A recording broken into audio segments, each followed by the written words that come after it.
Si tienen preguntas, la pueden hacer oral, así se graba.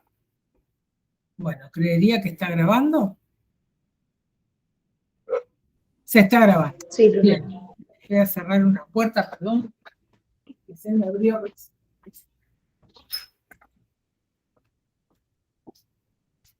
Bueno, vamos a continuar hoy entonces con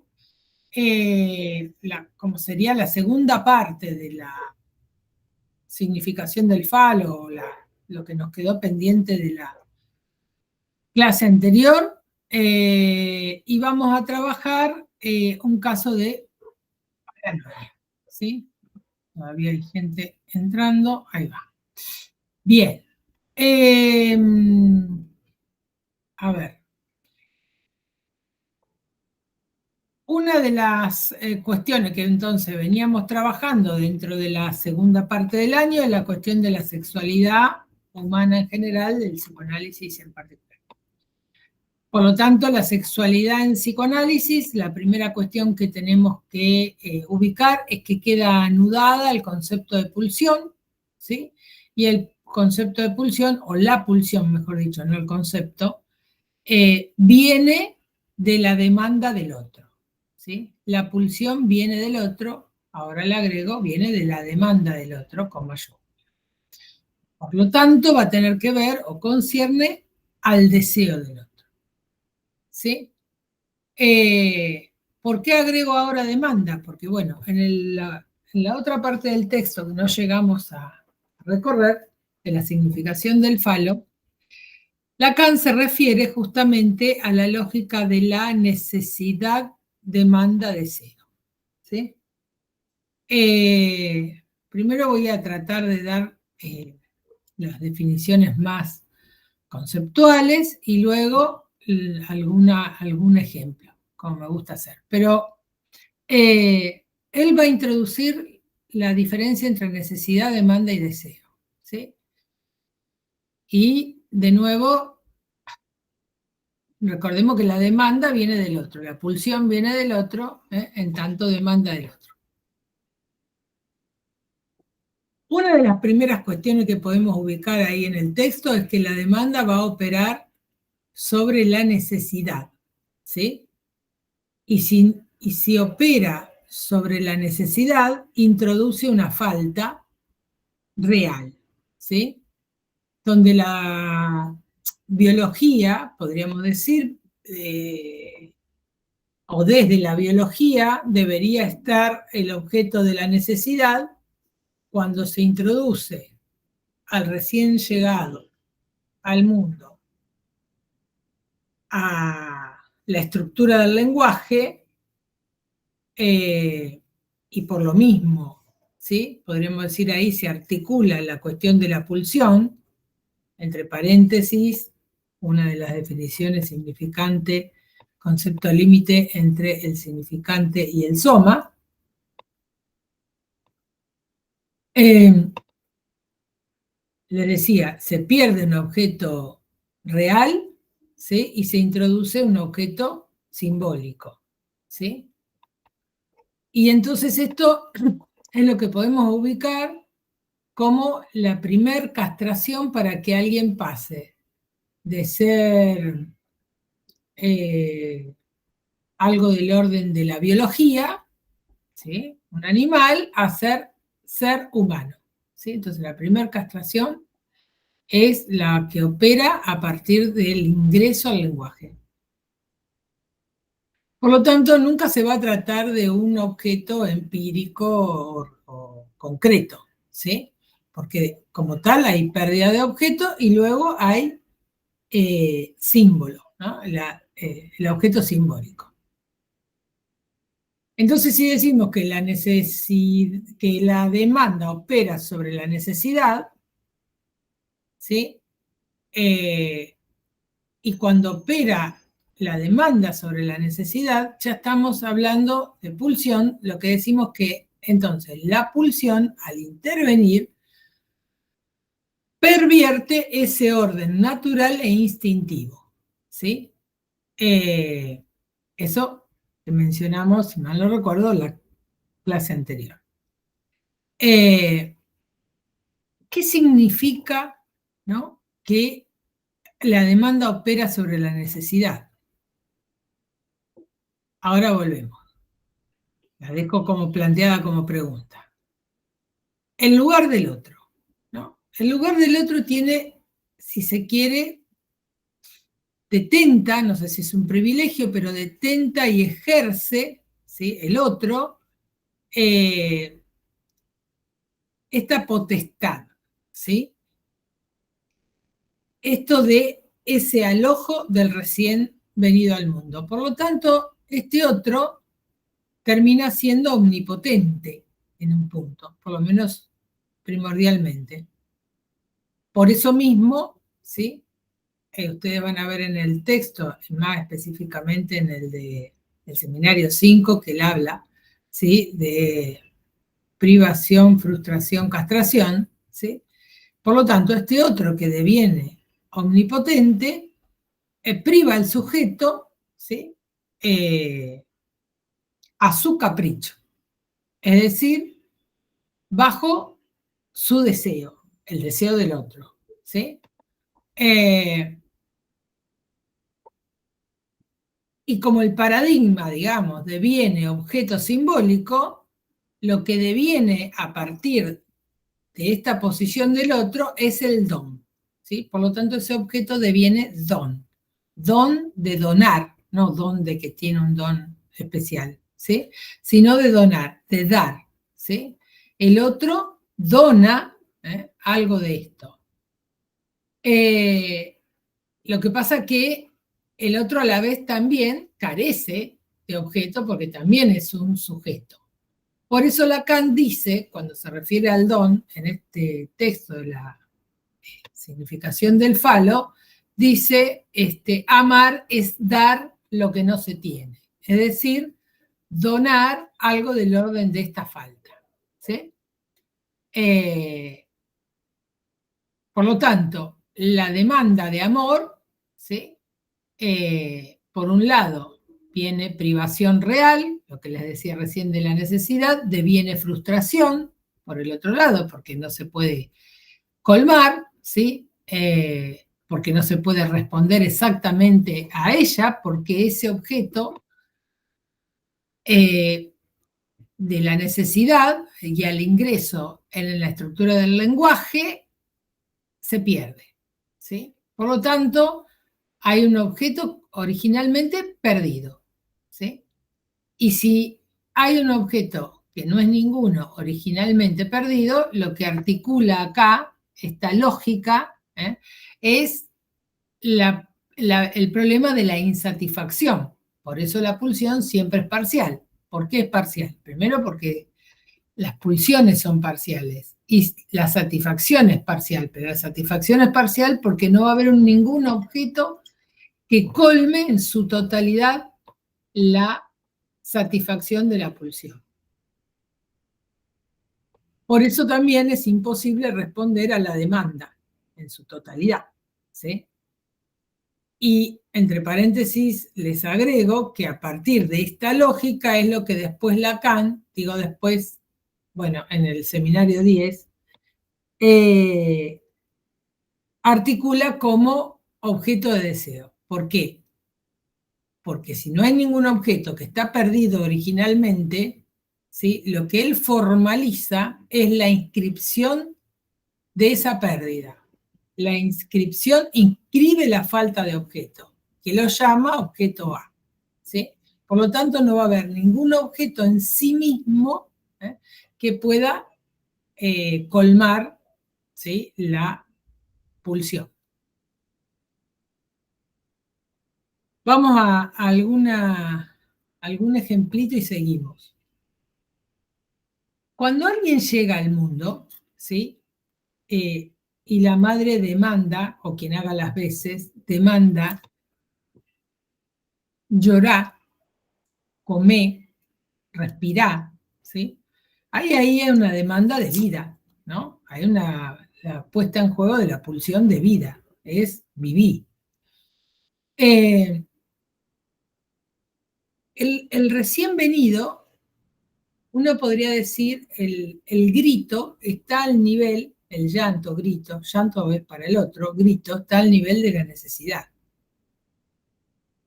Nadie sabe por qué alguien, ¿no?, grita en ese momento. Lo podemos sospechar, pero ahí no hay algo, porque todavía ese recién venido no puede dar cuenta, ¿sí?, de nada, porque no tiene todavía ningún significante en su poder como para decir por qué grita, ¿sí? Y es el otro quien significa ese llanto, ese grito. Y en ese punto deviene demanda, ¿sí? El otro se siente demandado ante ese grito. Y entre esa diferencia entre la necesidad y la demanda es esto que se pierde y que se inscribe como deseo. Es decir, el deseo está movilizado por el objeto A, que después se inscribe el acá. Pero lo que se pierde ahí es esta posibilidad, ¿sí?, de inscribir, de satisfacer con algún objeto empírico concreto. ¿Sí? ¿Estamos hasta ahí? Una cuestión Creo más. que podrías, Sí, decime. si podrías repetir eso último que dijiste, ¿Cuál? la articulación entre, o sea, la diferencia entre demanda y deseo, Ah, entre bien. demanda y La necesidad diferencia. que resta el deseo. Sí. Uno podría hacer un grafo, un escrito, ¿no? Necesidad, ¿sí? Demanda por acá abajo y el deseo estaría en el medio. No es ni del orden de la necesidad ni del orden de la demanda. El deseo se articula como esa diferencia entre ambas porque lo que va a hacer ese resto va a ser el A, va a ser el objeto de deseo. Lo que no se va a poder, ¿no? A ver, repito la definición es mucho más amplio el recorrido para llegar al objeto A, pero a fines de entender lo que estamos hablando, podríamos decir que la lógica que Lacan formula respecto del objeto A es que inscribe, ¿sí?, una falta de objeto. Se inscribe esa falta de objeto. En tanto se inscribe esa falta de objeto, da causa al deseo. ¿Sí? Causa el deseo. Pero el deseo no es ni del orden de la necesidad, del grito, ni del orden de la demanda, lo que el otro responde. Después el niño va a demandar, sí, cuando devenga niño. Todavía no es ni niño, es un recién llegado. Por lo tanto, grita y sabe que van a ir en su auxilio ante cualquier molestia, lo que sea. ¿Sí? Freud da un ejemplo para diferenciar la necesidad del deseo y dice, el niño después que tomó la teta y está satisfecho sigue chupeteando, ¿sí? Chupetea el pecho de la madre, chupetea, si le dan el chupete, chupetea el dedo o la sabanita, ¿sí? Es decir, lo que dice Freud ahí es que hay algo del orden que no es de la necesidad, no es del orden del hambre, sin embargo aparece algo del orden de la pulsión, ya que venimos de ahí, oral. ¿Sí? Es decir, repetir algo de esa oralidad que produce satisfacción. Repetir algo, ¿no?, que la madre le vuelva a cantar o le hable, porque ahí hay algo del orden de la voz materna, que no es cualquiera, y esta voz se intenta que vuelva a repetirse porque produce también satisfacción, ¿sí? Por eso es causa de deseo, ¿no? Esto va causando el deseo, ¿no? Estas repeticiones y esto que se vuelve, se trata de, por eso digo, una cuestión muy clara es la del hambre y el chupeteo. El hambre es una cosa y es del nivel de la necesidad. El niño no va a dejar de llorar si tiene hambre, pero también después sigue chupeteando y eso ya no es por el problema del hambre, sino por el problema de la pulsión y su satisfacción. ¿sí? Por eso es siempre parcial y, ¿no? Y activa, dice Freud. ¿Sí? ¿Se entendió Gracias. mejor? Bien. Sí. Bien. Entonces tenemos el objeto A como causa de deseo. ¿Por qué insisto con esto? Porque después, en la significación del falo, Lacan habla del falo, ¿sí? Pero habla como razón del deseo. Entonces, ¿cómo podemos articular el falo como razón del deseo y el objeto A como causa de deseo?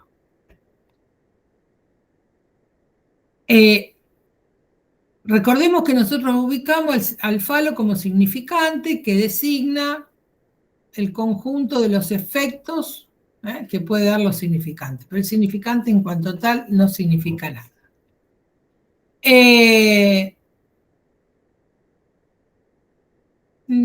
Podríamos decir que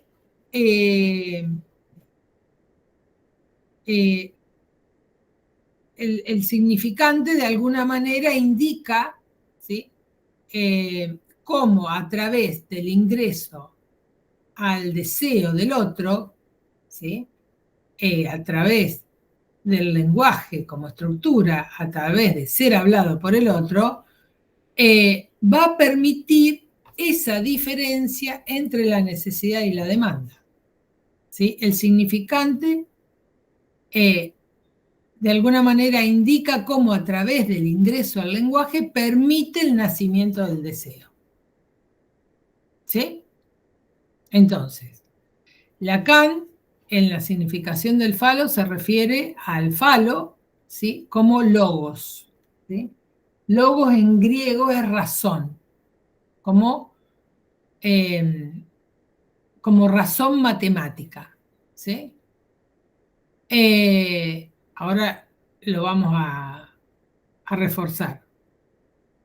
Pero entonces tenemos el falo, que es ese significante privilegiado por medio del cual se une sexualidad, lenguaje, inconsciente, ¿sí? Y habla, sexualidad, lenguaje inconsciente, es un significante universal, es decir, es para todo ser hablante, pero después según como cada uno, ¿sí? Como cada ser hablante, cada ser humano en principio, cada uno se posicione ante este significante falo, significante de la falta en el otro, ¿sí? Y cómo cada uno se posicione respecto del complejo de castración, eso nos va a dar las diferentes posiciones clínicas. Entonces tenemos neurosis, psicosis, perversión. Neurosis es castración, psicosis, forclusión, perversión, renegación. ¿Sí? Son tres posiciones, ¿sí? Que hacen referencia a la posición del sujeto, el que deviene sujeto, ¿sí? Ese sujeto a advenir, el que deviene sujeto ante la castración en el otro.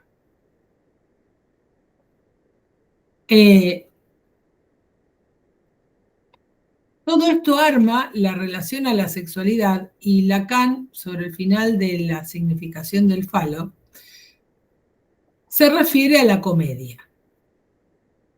También vamos a ver, en el programa tenemos, en el seminario 5, está la comedia como uno de las cuestiones que podemos pensar como ejemplo, ¿sí? De esta función del falo como significante, y ahí en el seminario 5 está el balcón, se llama la comedia.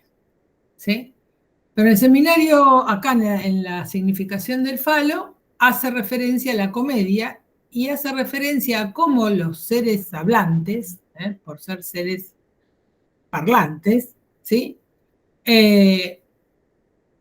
Ninguno, y por esta pérdida de lo instintual o de lo biológico de la sexualidad, ¿sí?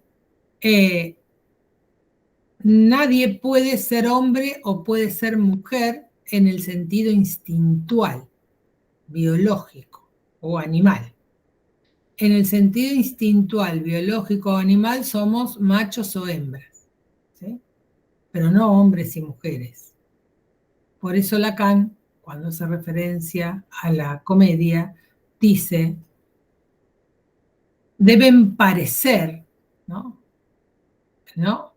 Parecer hombres o parecer mujeres, ¿no? No podemos serlo, no somos hombres y mujeres, ¿sí? Porque en lo real somos macho o hembra. Hombres o mujeres devenimos hombres o mujeres, ¿sí? Como no pueden serlo, hay que parecer, ¿sí? Y dice ahí, hace una especie de cuestión que dice, hay un hilo muy, muy, muy delgado, ¿sí? Entre lo sublime de ser mujer, por ejemplo, y el ridículo. Entonces, al intento de parecerlo, ahí dice, se arma la comedia, en ese hilo delgado entre lo sublime y el ridículo. En esta vía también, en la significación del falo y después en Seminario 5, introduce el tema de la mascarada, ¿sí? Que en la significación del falo está casi al final, si mal no recuerdo, porque la mascarada también tiene que ver con esa posición de el parecer, ¿sí? Por lo tanto, las posiciones sexuadas, femenino, masculino, devienen por el modo de relación al falo, por el modo de relación con la castración, ¿sí? Por eso, Lacan, cuando arranca este texto de la significación del falo, que arranca con la castración como nudo, dice que esto lleva a tres cuestiones, ¿sí?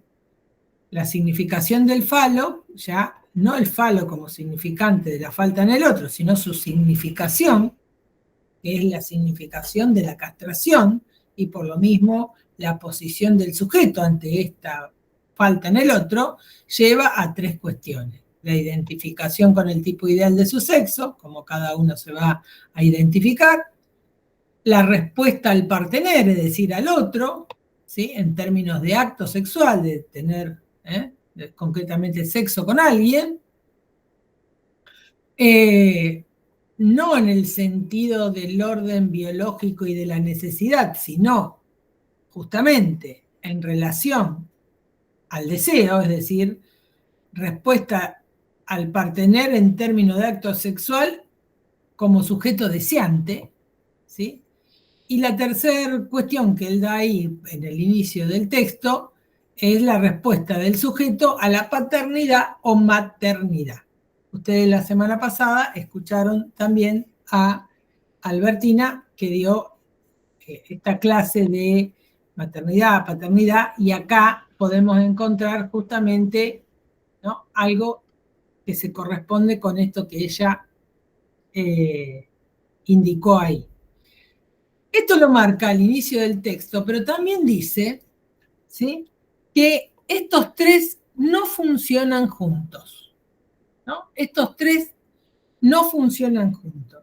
Lo que nos indica, ¿sí?, lo que nos indica, de nuevo, digamos, el concepto de conflicto, ¿sí? Conflicto que sostiene toda la teoría, si se quiere, del psicoanálisis, ¿sí? Porque estas cuestiones no son armónicas, ¿no? Entonces se sostiene la idea del conflicto. Y estas posiciones, dice Lacan, no están en el punto de partida de la constitución del sujeto del inconsciente, sino son como puntos a los cuales se llega, se arriba, ¿sí?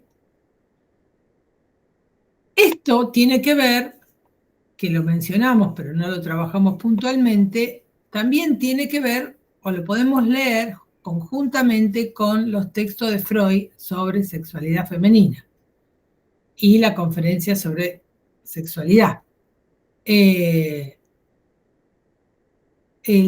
la de sobre la sexualidad femenina, que es de 1931,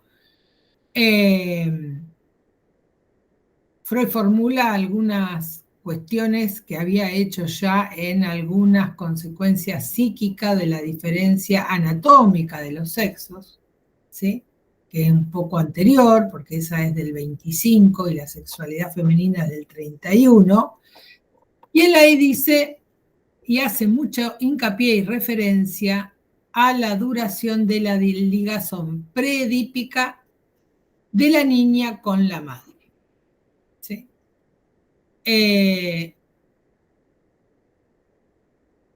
También hace referencia a la posición activa, ¿sí? De la niña a la madre, ¿sí? Y en la feminidad en general. Digo esto porque también, lo marca ahí Freud, pero también había una época donde se suponía que la feminidad era pasiva ante esto y el hombre era activo ante esto. ¿Ante qué? Ante la castración, la posición del falo, ¿sí? ¿Y por qué traigo esto? Porque la posición preedípica de la niña con la madre, cuando esta ligazón es tan intensa, y después lo vamos a ver con un caso de paranoia, tiene que ver justamente con esta relación a la madre fálica, a ese lugar de ser el falo para el otro, ¿sí? De ser ese lugar privilegiado, ¿sí? Para el otro. Entonces, marca la cuestión de la fase preedípica de la niña con la madre, ¿sí? Y remarca que la feminidad es una posición activa, ¿sí? Después en la conferencia La feminidad, ¿sí? Habla de que la ligazón, cuando la ligazón al padre es particularmente intensa, ¿sí? De la niña con el padre es particularmente intensa, es porque fue precedida por una ligazón madre exclusivamente intensa, ¿sí? Y apasionada, dice. Es decir, se transfiere, ¿sí? Esa posición intensa, ¿no? Esa relación intensa hacia la madre al padre. Esto aparte nos dice algo más, y es que, bueno, incluso aclara ahí Freud que, bueno, no habría una ligazón intensa al padre si no hubiera existido esta ligazón intensa con la madre, y si no podría haber sido transferida.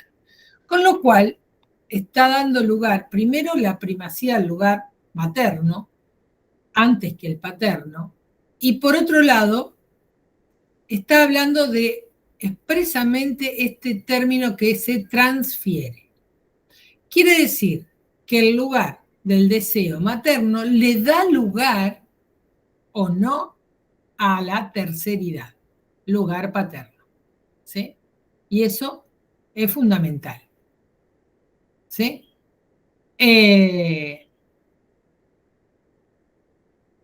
lugar paterno no se podría articular si no fuera por esta posibilidad de desplazamiento del deseo materno a el lugar paterno, que ustedes en psicoanálisis verán como metáfora paterna, ¿sí? Es decir, le da lugar a esa terceridad como nombre del padre, como lugar de terceridad y de articular una ley.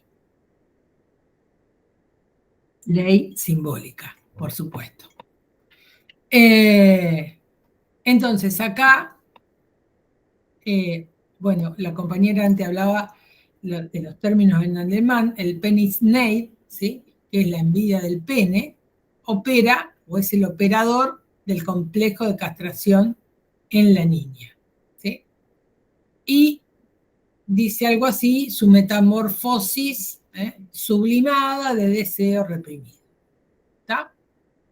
Y en esta conferencia, Freud dice, fue una sorpresa enterarse por los análisis que las muchachas, ¿sí?, hacen responsable a la madre de su falta, ¿sí?, hacen responsable a la madre de su falta, sí, así como lo oyen, en relación a la castración, así como lo oyen, dice, también a la mujer le atribuimos complejo de castración. Por lo tanto, acá a mí me parece que es interesante ubicar esto, porque en el retorno de Lacan a Freud, Lacan no está leyendo a Freud en términos simbólicos, después ya veremos cuál es el imaginario, en términos simbólicos, la cuestión de lo real, de la pérdida real del orden de la necesidad, etc. Pero no podría decir todo lo que dice en la significación del falo si no tenemos presente estas cuestiones que articula ya Freud con la relación de la niña con la madre, la transferencia al lugar del padre, entonces esto articula la metáfora paterna, ¿sí? También con esto que dice que también atribuimos la castración en la mujer, por lo tanto no está dividiendo la posición femenina masculina en términos de lo real del cuerpo como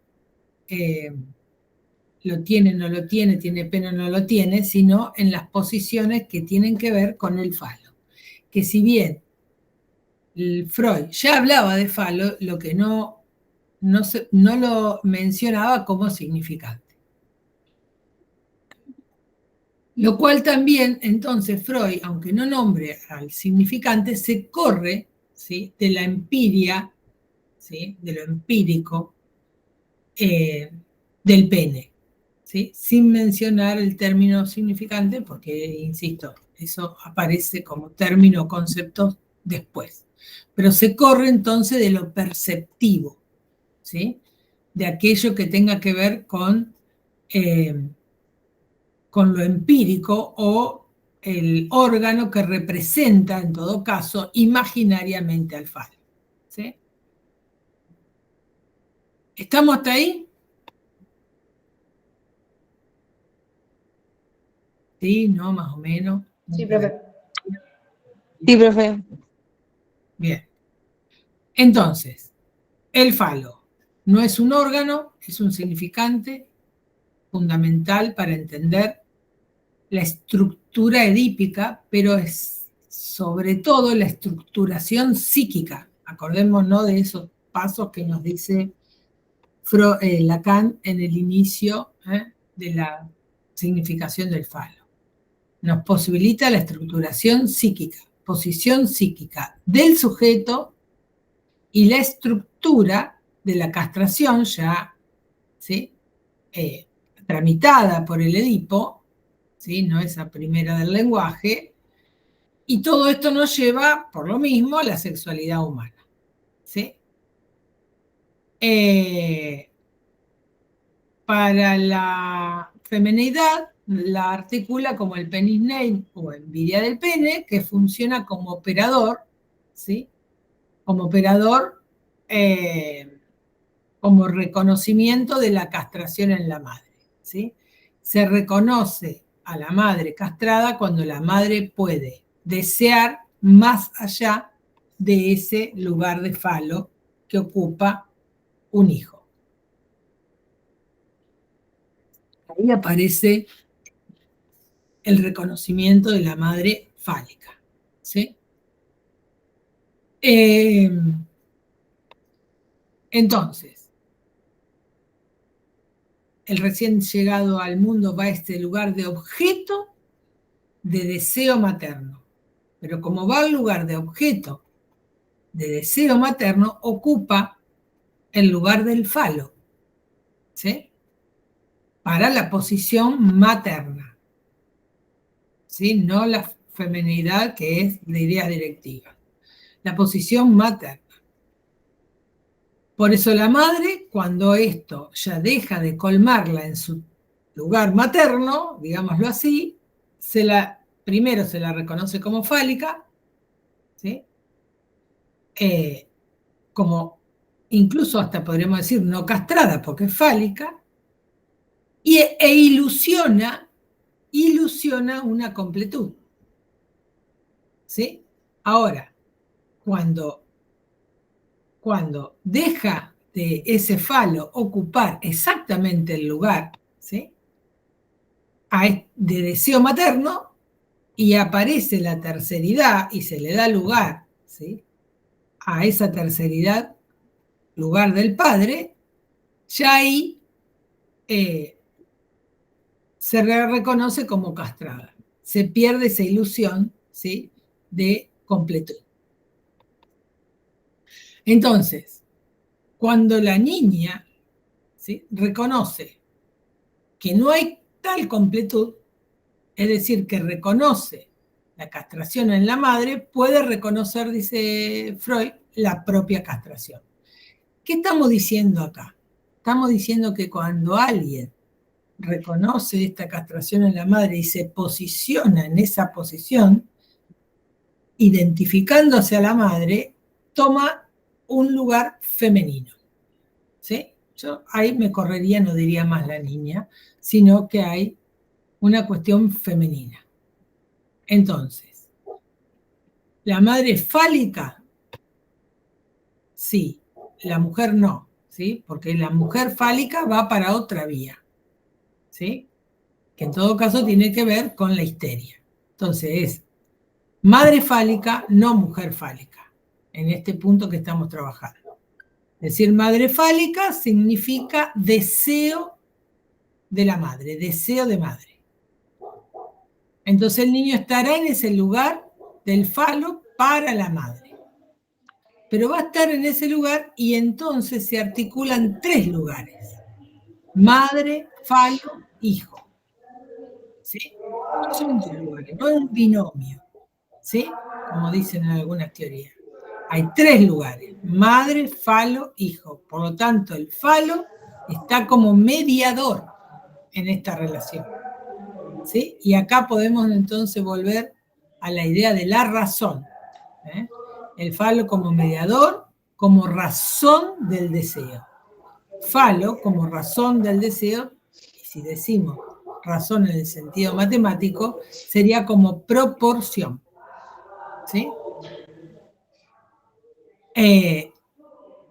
Esto va a llevar muchos años después a Lacan a formular no hay relación sexual porque no hay proporción. ¿Sí? Pero bueno, acá encontramos entonces al falo como proporción. Entonces tenemos objeto fálico, metonímico. Significación fálica, es decir, lo que se produce como efecto, por eso es significación, ya no el significante, significación fálica, metáfora. ¿Sí?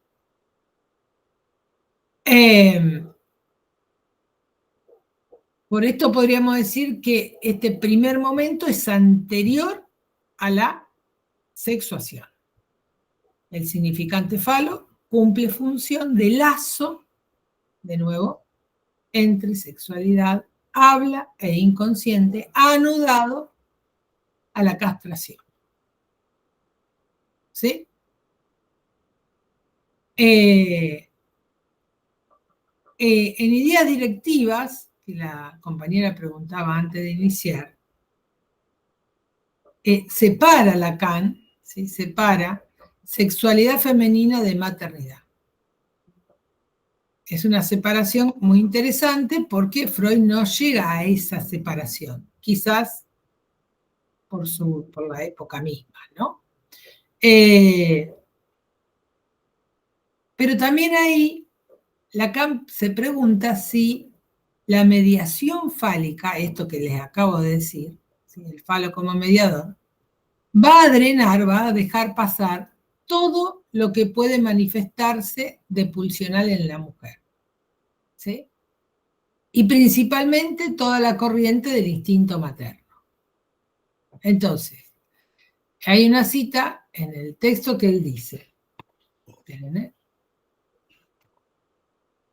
¿por qué no plantear aquí que el hecho de que todo lo que es analizable sea sexual no implica que todo lo sexual sea accesible al análisis.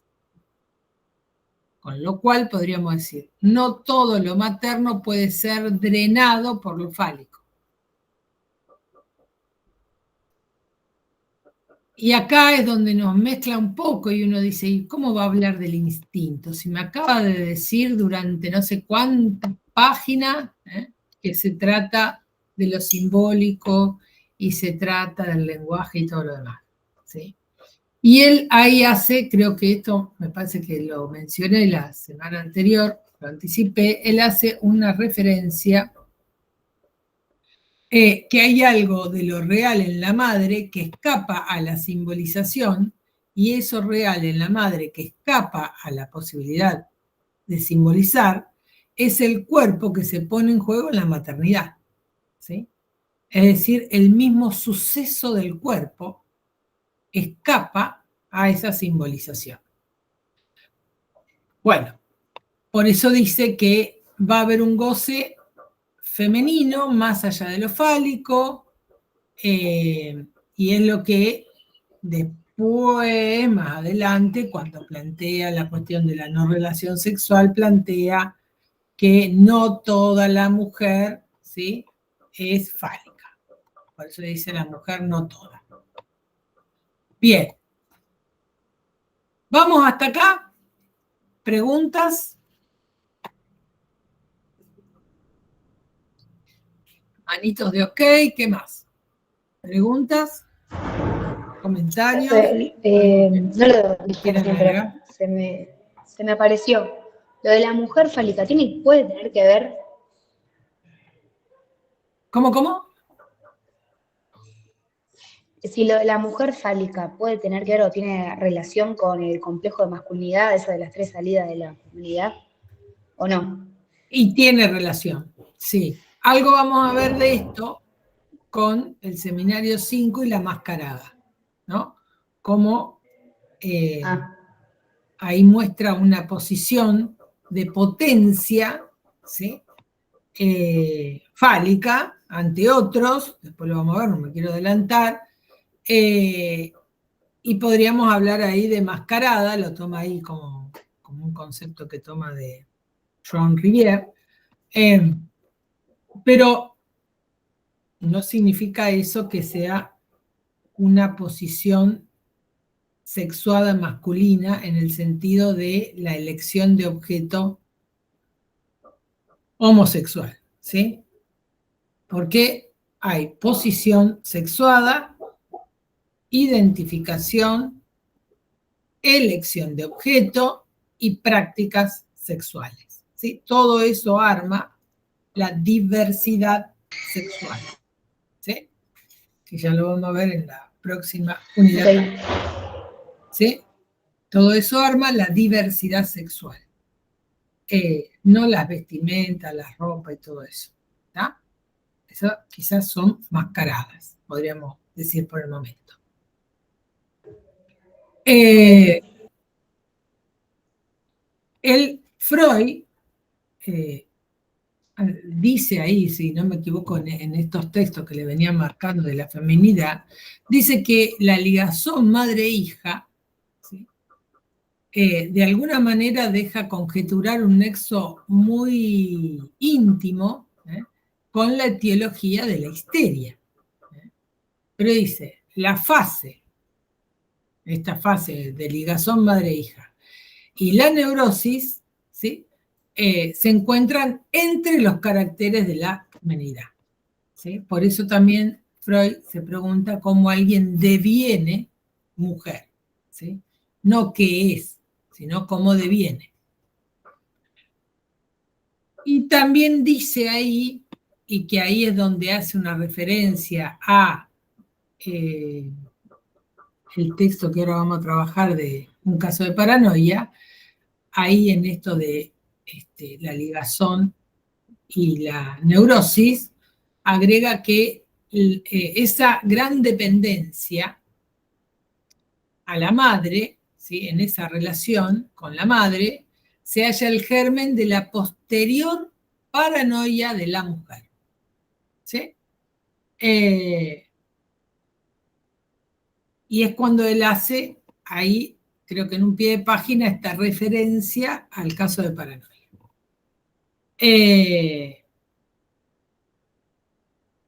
Y habla que este germen, ¿sí?, de tanta dependencia, también dice, parece ser un germen de angustia, ¿sí?, de ser devorada, de ser asesinada no en lo real, sino en tanto devorada, por la madre.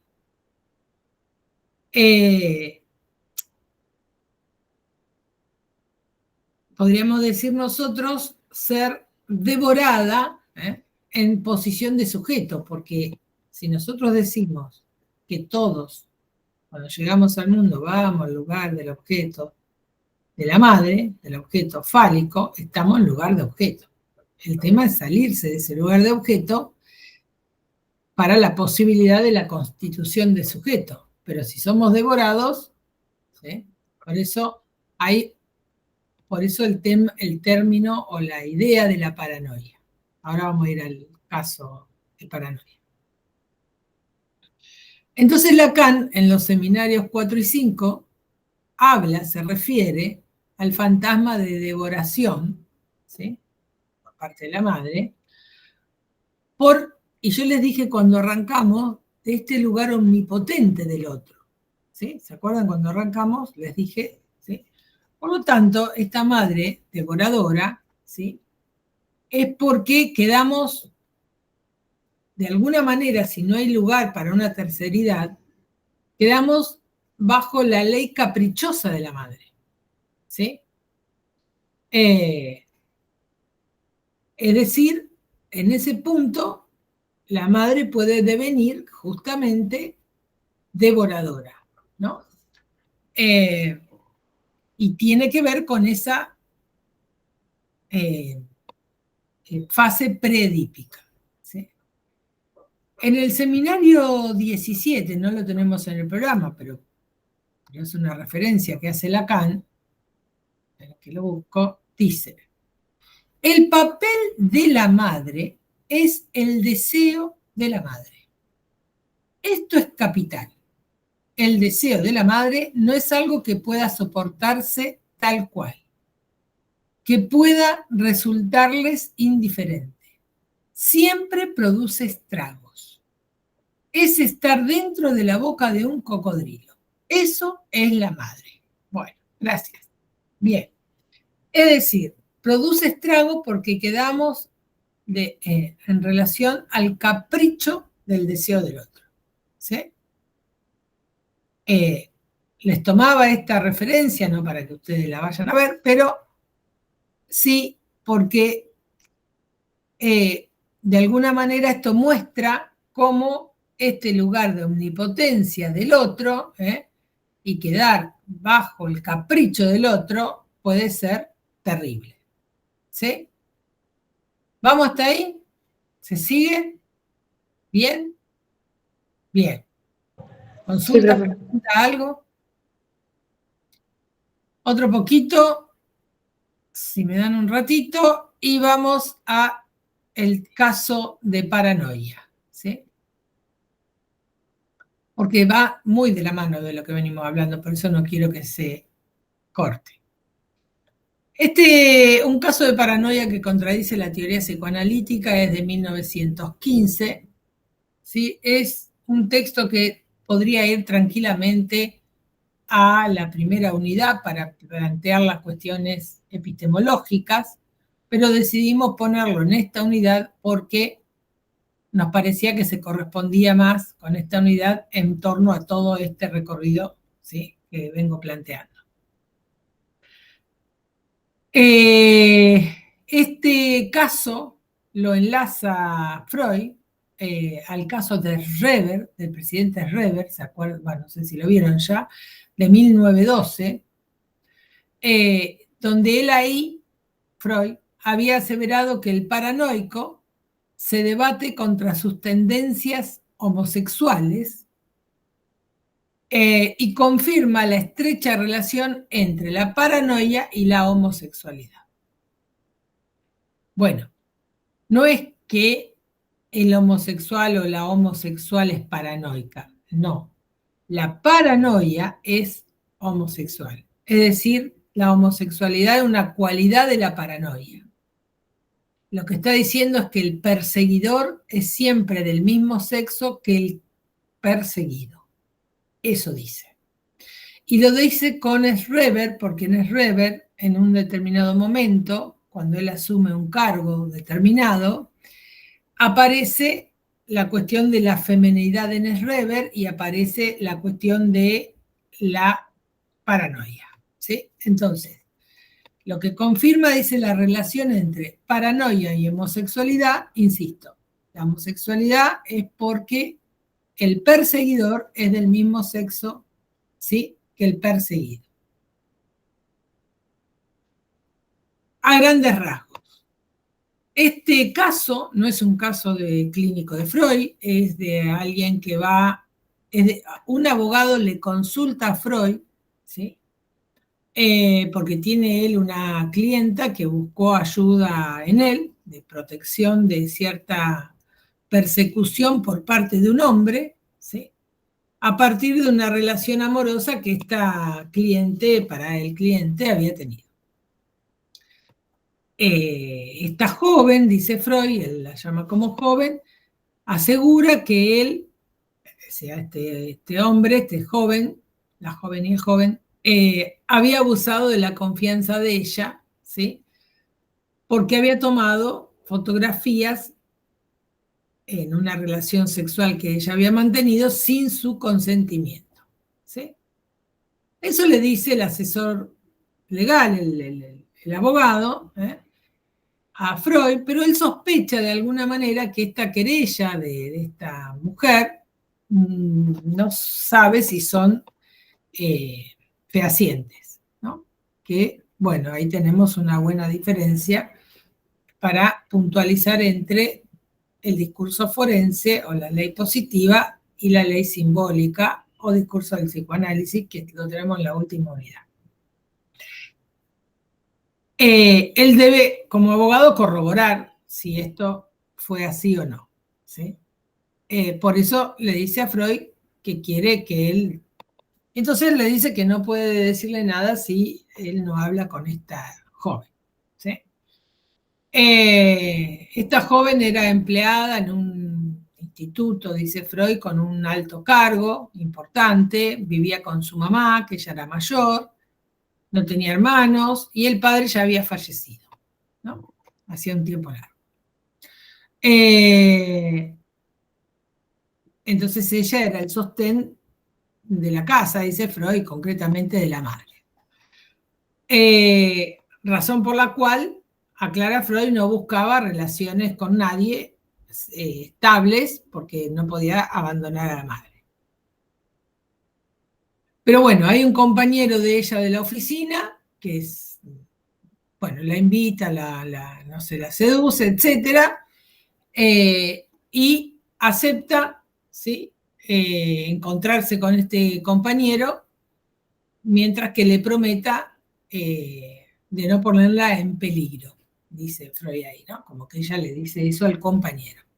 Es decir, de exponerla ante otros compañeros o personas en su entorno. Y accede a visitarlo en su casa. La joven comenta que a mitad del encuentro, ¿sí?, le atemorizó un repentino ruido, dice ella, como un tic-tac. Le pregunta al muchacho y él le dice que no tiene ni idea, que debe ser el reloj de la habitación de al lado. Cuando se iba, ¿sí?, se cruza con dos personas que llevan algo en la mano y ella entiende que esto es una cámara fotográfica y que ese tic-tac al que ella había escuchado tenía que ver con eso. Como que había escuchado el disparador, ¿sí?, de una cámara fotográfica y nada, que le había sacado la foto, por eso había sentido traicionada. Y el muchacho le jura y le contraperjura que no, él no, que no tenía nada que ver. Freud le pide que vaya una segunda oportunidad, por medio del abogado logra que ella vaya, ¿sí? Porque además tenía este problema Freud. En este caso, el perseguidor era un hombre, ¿sí? Y ella era mujer. Entonces, un caso que contradice su formulación de el mismo sexo. Aunque él decía que todavía no podía tener validez universal porque no estaba del todo comprobado, incluso con otros amigos. Pero bueno, el caso que acá él supone podía contradecirlo. Bueno, vuelve una segunda vez esta joven y ella relata no haber ido una vez, sino dos, a la casa de este muchacho. El problema estuvo, en todo caso, o cuando aparece concretamente esta perturbación del ruido, del tic-tac, es entre la primera y la segunda vez, ¿sí? Después de la primera vez, dice Freud, ella ve que este joven va a hablar con su jefa, ¿sí? Y hablan entre ellos, en la oficina. Y ella ahí, cuando los ve hablando, dice Freud, le viene la certeza, no la sospecha, la certeza, ¿sí?, que le estaba contando a su jefa sobre la relación entre ellos. Y ella define a la jefa como tiene los cabellos blancos como mi madre, ¿sí? Bueno, ella decía que era muy maternal, esta jefa, muy amiga de ella, que era muy tierna y todo lo demás. Entonces dice Freud, así, ¿sí?, ahora la maternal anciana lo sabía todo, dice Freud, ¿no? La maternal anciana era esta jefa, ¿sí?, que tenía los cabellos blancos como mi madre, es decir, la puso en este lugar con relación a la madre. Por eso era importante cuando ella relata que fue dos veces, porque entre la primera y la segunda aparece este hecho, ¿sí? Y ella supone que él la traiciona contándole a la jefa sobre la relación entre ellos. Por eso ahí aparece la sospecha, y con la sospecha, y más que sospecha, la certeza, como les decía recién, aparece la idea de estos dos que encontró efectivamente en el camino, ¿sí?, pero que, bueno, el nexo, en definitiva, es este encuentro que ella ve, ¿sí?, entre el muchacho y la jefa. Entonces dice Freud, bueno, ahora ella ya lo sabía todo, ¿sí? Y entonces, ¿qué pasa con la madre?, ¿no? Entonces él ubica acá que esa mujer es un sustituto de la madre y que el padre, él arma la escena edípica, ¿sí?, aunque dice es muy joven, puede ser tranquilamente un sustituto del padre.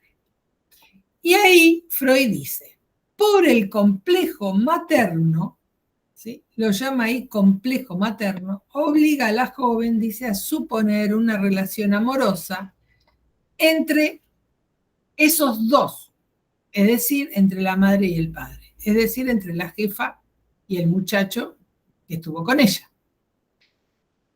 ¿Sí? Por eso aparece toda esta persecución, ¿no?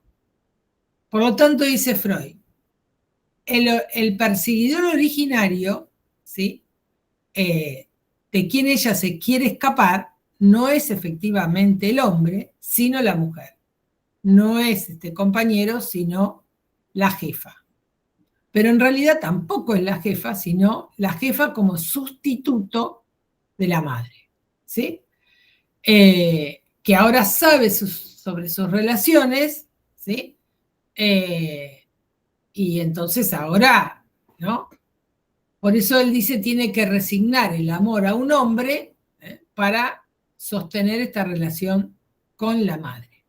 Y habla ahí de un complejo materno hiperintenso, ¿sí?, por supuesto todo esto de motivaciones inconscientes, por supuesto, un complejo materno hiperintenso, y entonces afirma que en realidad todos los casos, la reacción neurótica no está determinada por el vínculo de la madre actual, ¿sí? De esa mujer que ella cuida o se hace cargo, sino a vínculos infantiles con la imagen materna de tiempo primordial, ¿sí?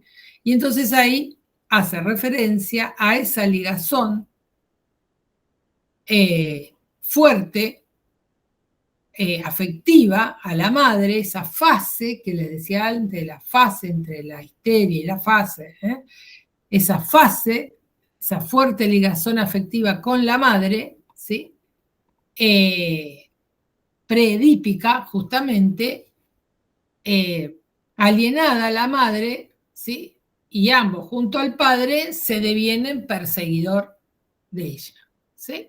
Por lo tanto, ella arma toda esta construcción paranoica a partir de estos momentos, que no son menores los momentos en Freud, ¿sí? Primer encuentro, esta situación en la oficina, y el segundo encuentro de ellos, aunque, bueno, Freud insiste que la muchacha dice todo el tiempo, que el pibe le dice todo el tiempo que no tiene nada que ver, pero esta es su construcción y su certeza. Entonces, Freud resume más o menos que el amado no deviene directamente el perseguidor, sino mediatizado por la madre, ¿sí? En quien había recaído el papel principal del delirio, ¿sí? Por eso es del mismo sexo. Y de este modo, la joven, ¿sí? Ligada a la madre, ¿sí? Malogra el amor hacia un hombre, ¿sí? A partir de la formación delirante de este ruidito, ¿sí?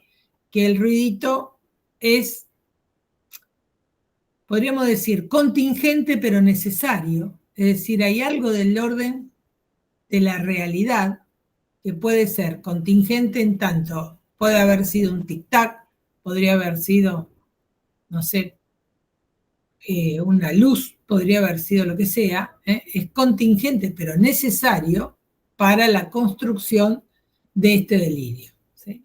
Y entonces con todo esto, dice, logra el propósito del complejo materno y se defiende del amor a un hombre, si no se queda con el hombre, con ayuda de un delirio paranoico, ¿sí? Bueno, y la formación, obviamente, delirante. Por eso, bueno, lo hice un poco rápido por el horario, pero ustedes si lo leen lo van a entender, pero lo que quería resaltar era que el ruido, ¿sí? Y los tiempos, el ruido es contingente pero necesario a la vez, desempeña un papel desencadenante del espionaje, ¿sí?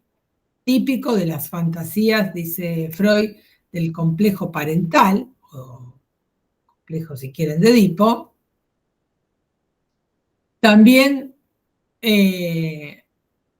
a partir del ruido por el cual, dice Freud, generalmente a partir del ruido, los ruiditos, por el cual se delatan las relaciones sexuales entre los padres, ¿sí? Se escucha la habitación de los padres. Por eso arma toda esta escena donde la jefa ocupa el lugar de la madre y él ocupa, no puede serlo porque es joven y todo lo demás, pero ocuparía el lugar del padre suponiendo que él tiene un amorío con la jefa, ¿sí? Todo está armado, digamos, se deriva de justamente